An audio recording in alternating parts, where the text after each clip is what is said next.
नागरिकलाई हैसियत जाँचेर एउटा उमेर पुगेको बालिग नागरिकलाई ऊ आफू हैसियत जाँचेर तेरो चाहिँ उसको जुत्ता चप्पल हेरेर उसको अनुहार हेरेर हामीले चाहिँ मान्छेलाई रोक्नु हुँदैन।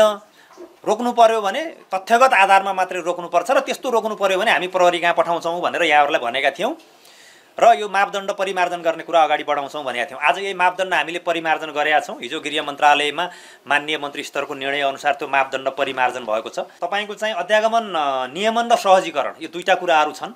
एउटा राष्ट्रिय सुरक्षाको हिसाबले एकदमै बलियो नियमन हुनुपर्छ र अर्को पर्यटन प्रवर्धन वैदेशिक लगानी हैन यी लगायत यी विषयहरूलाई ध्यानमा राखेर हामीले सहजीकरण पनि गर्नुपर्छ।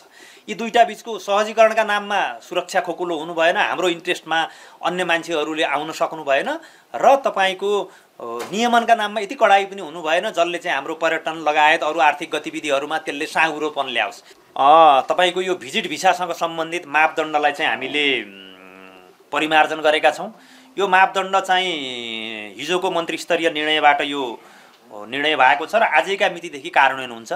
त्यसो भएको हुनाले यो चाहिँ सबै नागरिकहरूलाई हामीले यहाँहरू सबै नागरिकहरूलाई सुसूचित भएर निर्धक्कसँग कुनै बिचौलियाको प्रभावमा नपरिकन तपाईको चाहिँ यात्रा गर्न र अब कम्तीमा 6 महिनाको वैध राजधानी सम्बन्धित जुन देशमा हामी जाने हो त्यो मुलुकको भिसा प्रवेशाज्ञा अब अनअराइभल भिसा पाउने हो भने त्यो पनि चाहिएन र प्रस्थान गर्ने गन्तव्यसम्मको हवाई टिकट यति 3टा कागजात त्यसको साथमा एउटा स्वघोषणा 4वटा भनौँ फन्डामेन्टल 3टा कागज 3टा कागज भइसकेपछि विदेश जाने बालिग नागरिक तपाईको तथ्यपरक आधार भिसा र पासपोर्ट अब राजधानी पासपोर्टमा पनि टेम्परिङ गर्ने भिसाहरूमा पनि टेम्परिङ गर्ने त्यस्ता चिजहरू त भोलि पनि त्यो कसैलाई पनि नगर्न हामी अनुरोध गर्छौँ।